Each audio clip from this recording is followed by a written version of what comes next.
Peace and grace over you, beloved child of God. You're not here by mistake. This is heaven moment, angels say. There comes a moment in every heart's journey when silence feels heavier than words. When you can sense someone thinking of you, even from miles away. When your spirit knows something your mind hasn't caught up to yet. If you've been feeling that lately, restless in your soul, stirred for no reason, drawn to someone in ways you can't explain, listen closely. Because this message isn't coincidence. It's confirmation. The one you love is calling for you, not with their mouth, not with their phone, but with their spirit. And today, I'm going to help you understand exactly what that means, why it's happening now, and what God wants you to do about it. This isn't going to be another feel-good talk. We're going to go deep, spiritually, emotionally, and mentally, because love isn't surface level. It's sacred ground, and when your soul starts stirring, it's not just romance, it's revelation. Before we begin, I want to say something from the heart. If you've been showing up to this channel, watching Learning Healing, thank you, I see you. And I know the journey of faith and love isn't easy, but you've chosen growth over comfort. You've chosen truth over fear, and that decision right there is the seed of transformation. So if you're new here, welcome. Hit that subscribe button to Wisdom from Above, and stay with me till the end, because what I'm about to share will not only give you clarity about the person you can't stop thinking about, it will show you how to discern between emotional attachment and divine connection. It'll show you the difference between obsession and assignment. And it'll give you the strength to act from wisdom, not wounds. See, there's a spiritual reality to love that most people miss. We think relationships are just chemistry, timing, and choice. But the truth is, when God writes a connection into your story, it's bigger than emotions. It's purpose, it's alignment, it's destiny, trying to find its way back into order. So as we go through this teaching, I need you to be present. Put the distractions away, breathe, because something powerful happens. When you stop scrolling, stop analyzing, and start listening with your spirit, by the end of this video, you'll have a clear sense of what's actually happening between you and the one who's been on your mind. You'll understand the 7 unmistakable signs that it's not just coincidence. They really are calling out to you, and you'll know how to respond, not from fear, but from faith. Let's get into it. Number 1, their energy is reaching for you. And here's what that means spiritually. You've been feeling it lately, that sudden wave of emotion that hits you out of nowhere. The moment you're calm and centered 1 second and the next you feel this invisible pull, like something or someone is tugging at your soul. You can't explain it logically. You just know it's real. This isn't imagination. This is energy. Every soul God created carries a frequency. Every human heart carries a spiritual signal. And when 2 souls have been connected in truth, in love, in divine timing, those frequencies don't die just because the relationship went quiet or the distance grew wide. What you're feeling isn't confusion, it's communication energy. Doesn't need a phone number. It doesn't need a message thread. It just needs an opening, a spiritual doorway. And right now, whether you realize it or not, yours is open. That tug on your chest, that wave of sadness that doesn't belong to you, that random moment of missing someone who's been out of your life for months or years. It's not random, it's resonance. Sometimes the one you love is praying, crying, wrestling in their own spirit, and because your souls have history, your spirit picks it up before your mind can translate it. Scripture says deep calls unto deep. That's not poetry, it's physics of the spirit. It means when something deep in them moves, something deep in you answers, even when you don't want to, even when you've tried to move on, because love written by God doesn't dissolve just because your emotions changed. It exists beyond what your logic can measure. Now listen, this doesn't mean you should chase them or cling to their memory. That's not. What this awareness is, for the pull, isn't meant to drag you backward. It's meant to wake you up. when you sense someone's energy reaching for you. Don't rush to interpret it as romance. Ask God what He's showing you, because sometimes the signal you feel isn't an invitation to reconnect. It's a reminder to intercede, to pray, to forgive, to release what still binds you emotionally so your spirit can breathe again. This is where most people get stuck. They mistake spiritual awareness for emotional permission. They assume the pull means they're supposed to act on it, but maturity means learning the difference between what you're sensing and what you're supposed to do with it. When you're spiritually mature, you can feel someone's energy and still stay grounded. You can care without chasing. You can love without losing yourself. You can sense their pain and still keep your peace. That's what discernment looks like in real life. And I know it's hard, because when the connection is real, it feels magnetic. You think about them and somehow they text. You dream of them and somehow their name shows up on your feed. But don't let signs replace wisdom. Not every signal means reconciliation. Sometimes the pull means there's still spiritual work unfinished, inside you or inside them. So when their energy shows up, don't react. Respond. Sit still. Pray. Ask God, Lord, is this about me or about them? Do I need to reach out or release? Do I need to love them from afar or surrender this completely? Because every time you pray like that, you reclaim your spiritual authority. You stop being dragged by emotion and start being led by revelation. And that's how you know you're growing, because you no longer confuse emotional noise with divine communication. When you learn to feel energy without being ruled by it. When you can love without needing control. That's when you know your spirit is strong. So yes, their energy may be reaching for you, but let it pass. Through peace, let it strengthen your discernment, not weaken your focus. Because when you can stay still in the presence of a pull, you've mastered one of the hardest lessons in love. That's spiritual maturity. That's emotional authority. That's how you stop letting love drain you and start letting it grow you. Number 2. Their silence is not rejection, it's redirection. You've been asking yourself why they pulled away. Why someone who once looked at you like you were their answered prayer now seems distant or cold, and your mind runs circles trying to make sense of it. But sometimes silence is not absence, it's alignment. When God is working on two hearts that are connected, He often allows silence to become the classroom. It's where He teaches you to listen with your spirit instead of reacting with your ego. It's where He burns away the parts of you that depended too much on validation. It's where He tests whether your love is rooted in need or in truth. Because love that's built on constant reassurance will always break under pressure. But love that's refined in silence becomes unshakable. You may not realize this yet, but their silence is serving you. It's forcing you to stop chasing closure from people who cannot give it. It's teaching you to stand still when every part of your flesh wants to fight for attention. It's teaching you to find peace not in response, but in revelation.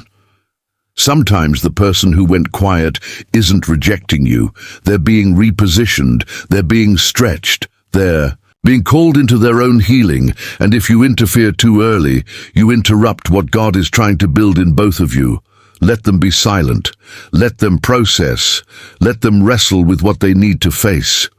Because silence has a strange way of revealing what words could never say. It exposes motives, it clarifies confusion, it strengthens discernment. And I know the waiting hurts. You check your phone, you scroll through old messages, you replay the good moments and wonder what changed. But what if the change wasn't punishment? What if it was preparation? What if God removed them for a season so He could rebuild you for a lifetime? The truth is, silence is where your power grows.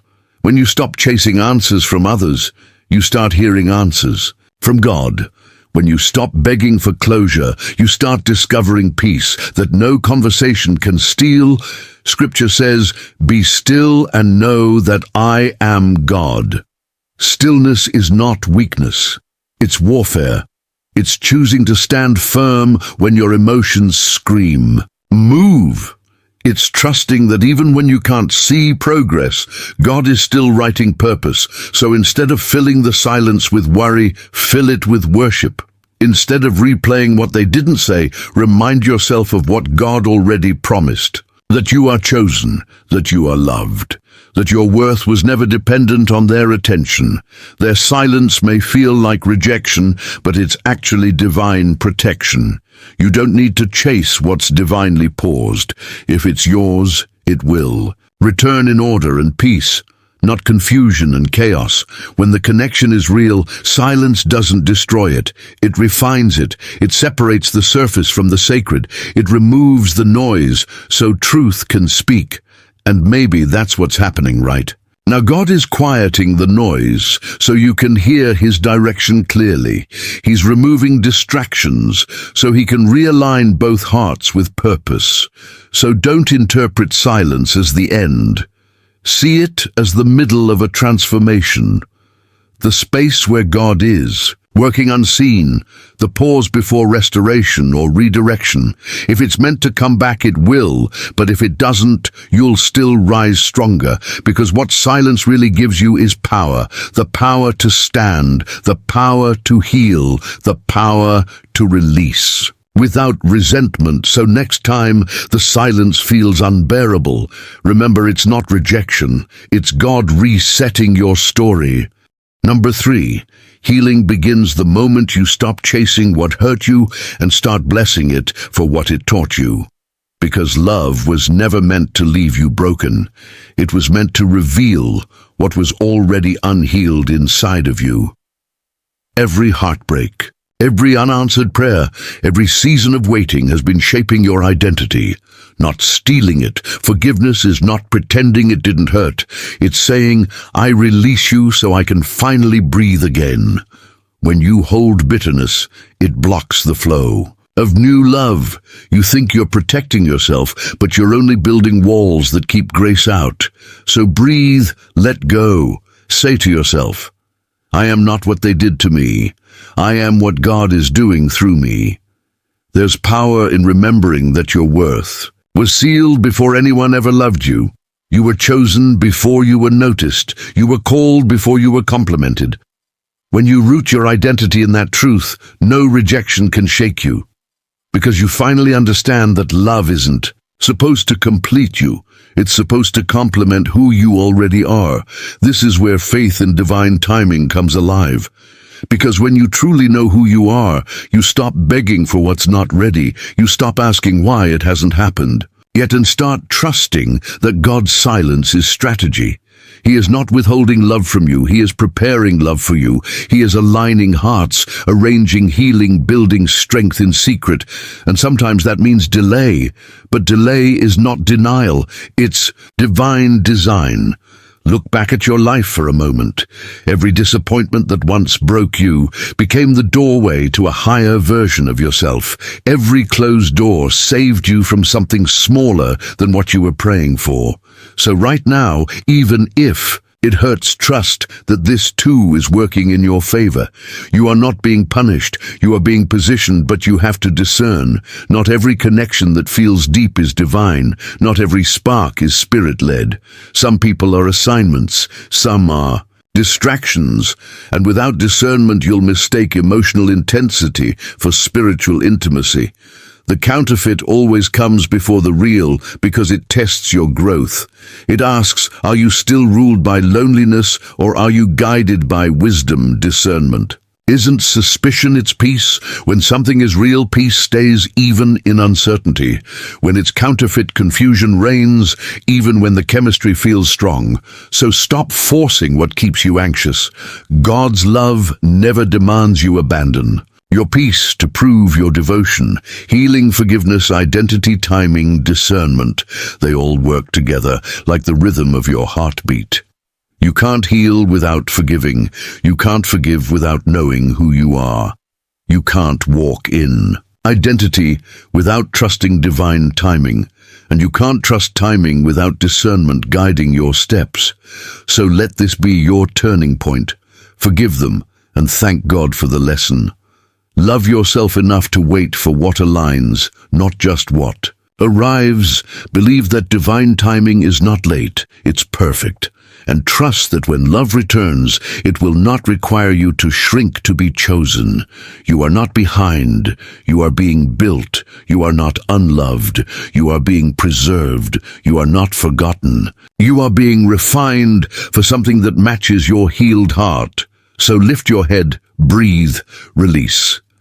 This season is not about losing love. It's about becoming love. And when you become it, you'll attract it in its purest form. Number 4, peace begins the moment you stop needing control and start trusting that what's meant for you will never need to be forced. Because control is rooted in fear, but surrender is rooted in faith.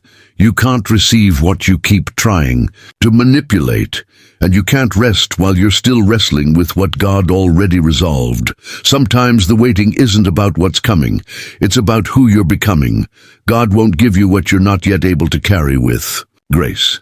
So he slows the process to strengthen the foundation. He delays the arrival to deepen the roots. Because what comes fast rarely lasts, and what grows slow rarely breaks. Patience isn't passive. It's spiritual maturity.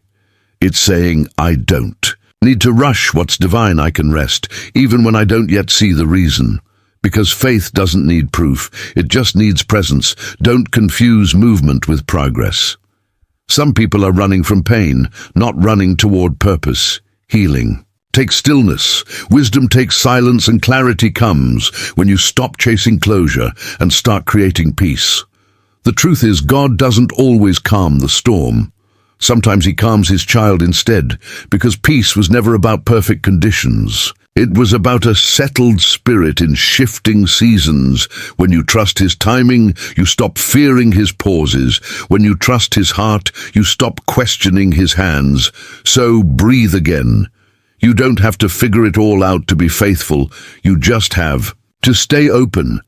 You just have to keep choosing peace over panic, hope over hurry, presence over pressure. You are not late. You are being led. You are not stuck. You are being still so your soul can catch up. You are not forgotten. You are being refined for a version of peace that can't be shaken by circumstance. This is where control ends and contentment begins. When you finally understand that peace isn't something you find, it's something you choose. And every time you surrender what you can't control, you make more room for what's already yours. Number 5, joy begins the moment you stop waiting for something external to validate what's already alive within you. Because real joy isn't found in outcomes, it's found in awareness. It's not the absence of pain, it's the presence of purpose in the middle of it. You don't find joy by escaping life. You find it by embracing the truth that even this is working for your good. Joy doesn't always sound like laughter. Sometimes it sounds like peace in chaos. Sometimes it looks like getting back up after everything in you wanted to stay down. It's quiet resilience. It's silent gratitude. It's choosing light, even when you still feel the weight of yesterday. The world teaches you to chase happiness, but happiness is a reaction. Joy is revelation.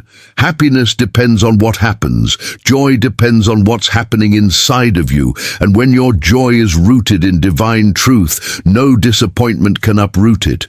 You'll know you're growing when what used to steal your joy now strengthens it. When you can say thank you for what left. When you can smile at what once broke you, because you've realized nothing was wasted. Every tear watered something sacred. Every loss cleared space for something lasting. Joy is not naive. It's knowing pain has purpose. It's looking at uncertainty and saying, I trust the process anyway. It's dancing with destiny, even when the music hasn't started yet. It's believing that goodness is not gone. It's just getting ready. So don't chase what already belongs to you. Return to yourself. Return to gratitude. Return to the steady truth that joy is your inheritance, not your reward. You are not waiting for joy. You are rediscovering it. It never left you. It just got buried under fear. comparison and delay, but now you're remembering, now you're rising, now you're reclaiming the rhythm that's been inside you all along, because when you live from joy, you no longer beg for validation. You create from overflow. You love without. Losing yourself, you walk with light even in the dark, and that's when the world starts to shift. Not because everything changed, but because you did. Number 6. Purpose begins the moment you stop asking what you're supposed to do and start asking who you're supposed to become. Because calling is not about career, it's about character. It's not about the platform, it's about the posture of your heart. You can build success and still miss significance if your identity is rooted in achievement instead of alignment. Purpose is not something you chase. It's something you uncover. It's already written in your design. Every gift, every struggle, every detour was part of the blueprint. You're not behind, you're being built, and the process that feels like delay is actually preparation. Don't confuse busyness with purpose. Activity doesn't equal alignment. You can be moving fast and still be far from your calling. Purpose requires stillness, so you can hear direction. It requires surrender, so you can release control, because what's meant for you won't need manipulation to manifest. You'll know you're walking in purpose. When peace meets pressure, when even in the stretching you sense strength growing, when you no longer measure your value by visibility, because true purpose doesn't always put you on a stage. Sometimes it places you in silence, so your roots can deepen before your fruit appears. God never wastes a season. Even the places you thought were detours were divine directions. He uses disappointment to sharpen discernment. He uses delay to build discipline. He uses hiddenness to prepare you for harvest. So, stop asking for clarity and start asking for courage.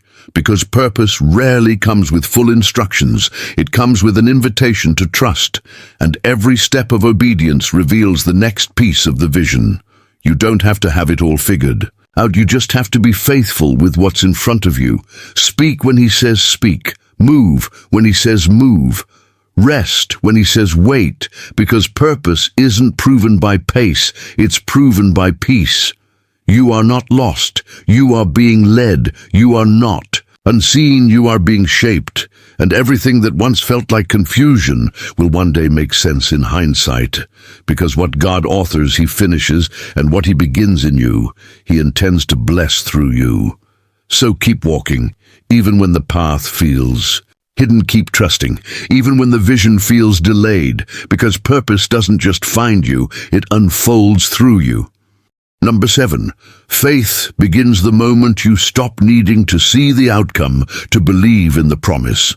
Because faith isn't sight, it's surrender. It's walking in the dark, knowing the light will meet you when it's time.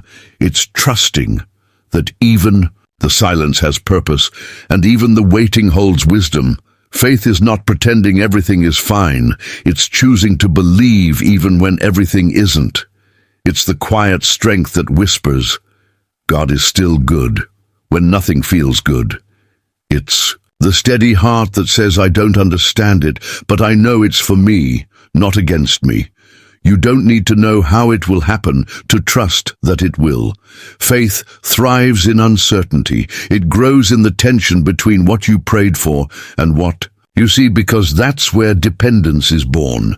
That's where you stop performing and start partnering with divine timing. Faith doesn't erase fear, it redirects it. It turns anxiety into anticipation. It transforms worry into worship. It teaches you that the same God who carried you through the storm is the same God building you in the calm. Sometimes faith will look like standing still while everything around you moves. Sometimes it's releasing what feels safe so you can receive what's sacred.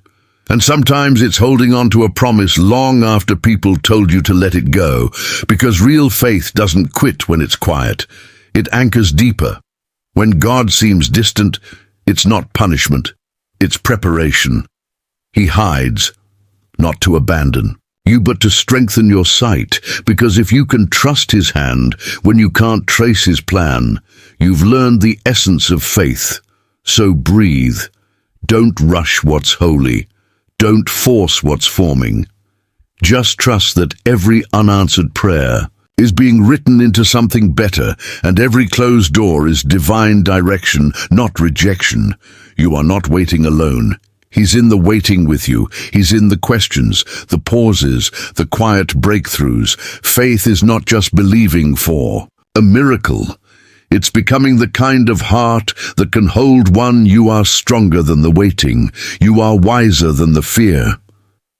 And when faith becomes your reflex, not your last resort, you'll see that the promise was never far away. It was growing inside you all along. This is your reminder that nothing you've walked through has been wasted. Every heartbreak healed something hidden. Every delay deepened your roots. Every season shaped your soul for what's next. You've been becoming quietly. You've been building strength in unseen spaces. And now the same God who carried you through the breaking is calling you into becoming.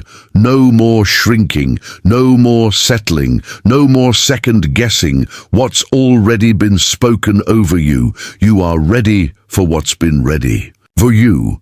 You've learned to forgive. You've learned to release. You've learned to trust the timing instead of fighting it. And that means you're standing in a new rhythm, a healed one. So here's your call to action.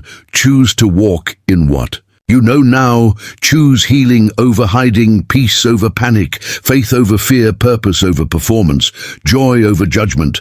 Don't wait for the perfect moment to start living whole. Start now.